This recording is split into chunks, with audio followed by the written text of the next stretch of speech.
Happy Sunday evening, guys. It's cold out there, but it's nice and toasty in here. Plus, I have this suit jacket on still. It is almost 10:25 p.m.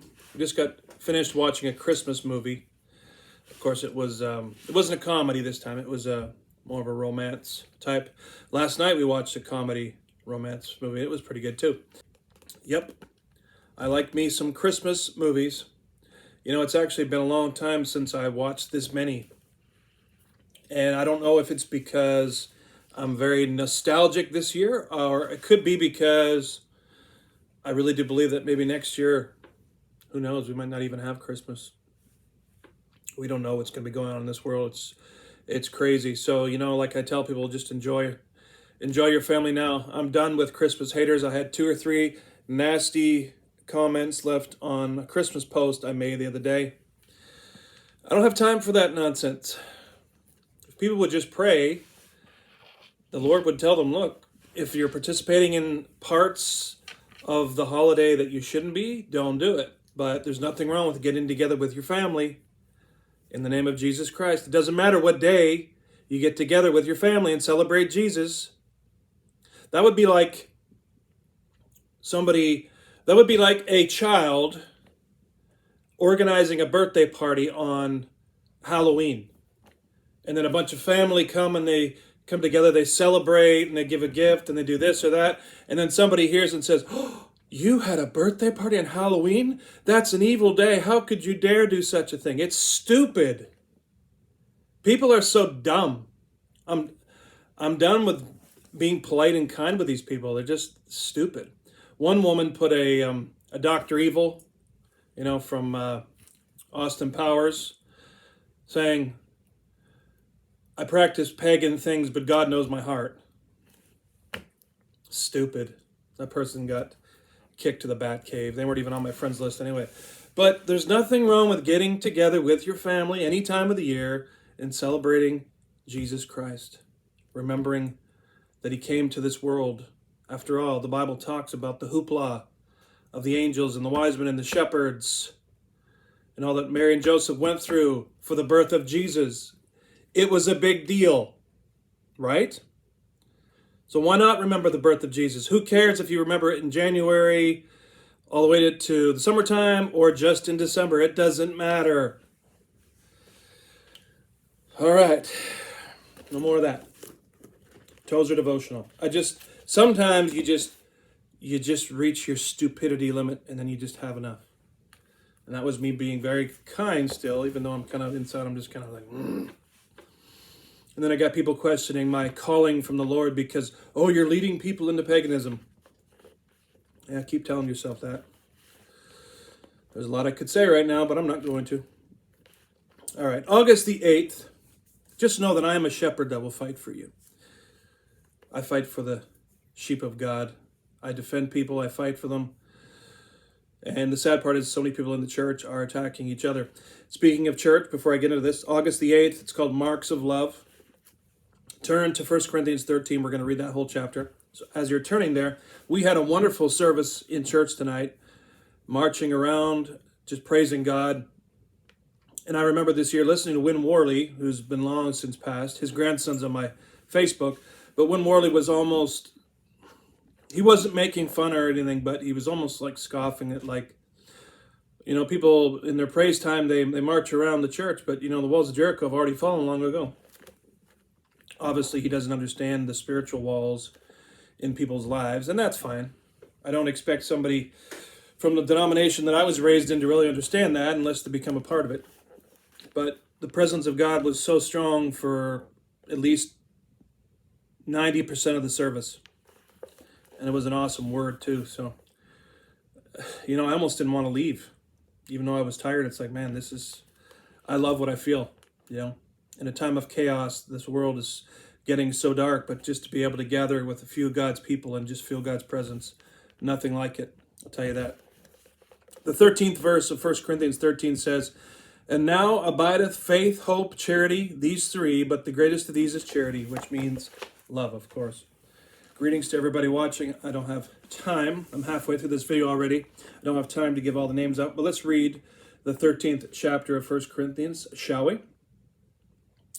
If I speak with the tongues of men and of angels, and have not love, I have become a sounding brass or a clanging cymbal. If I have the gift of prophecy and understand all mysteries and all knowledge, and if I have all faith so that I could remove mountains and have not love, I am nothing. If I give all my goods to feed the poor, and if I give my body to be burned and have not love, it profits me nothing. Are you getting the point of this? You can operate in the most powerful spiritual gifts there are. But if you're doing all of that and you don't have love in your heart and you're not showing people love, all that you're doing is for vanity's sake. Because love suffers long and is kind. Love envies not. Love flaunts not itself and is not puffed up, does not behave itself improperly, seeks not its own, is not easily provoked, thinks no evil, rejoices not in iniquity, but rejoices in the truth, bears all things, believes all things, hopes all things, and endures all things. Love never fails, but if there are prophecies, they shall fail. Now, understand that this stuff is all going on until Jesus comes back, okay?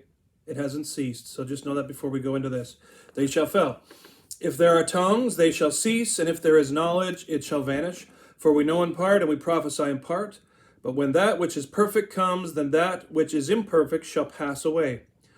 Who is it that's perfect that's coming back? Jesus. He's not here yet, so these things continue. Very simple to understand. But John MacArthur still can't get it. When I was a child, I spoke as a child, I understood as a child, and I thought as a child. But when I became a man, I put away childish things. For now we see as through a glass dimly, but then face to face. Now I know in part, but then I shall know, even as I also am known. So now abide faith, hope, and love, these three, but the greatest of these is love. And speaking of John MacArthur, I trust the source that I heard it from. Apparently, John MacArthur is a Freemason. Apparently, you can go on YouTube and look at some of his videos, and he was wearing a Masonic ring. It's the compass with the G on it. That's a Masonic ring that he had.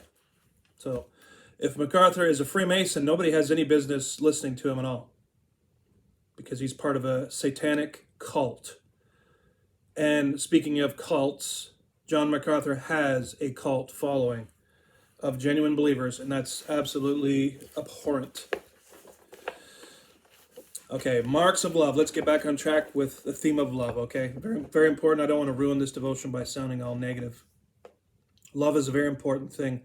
And it's because of the love of God that he made us.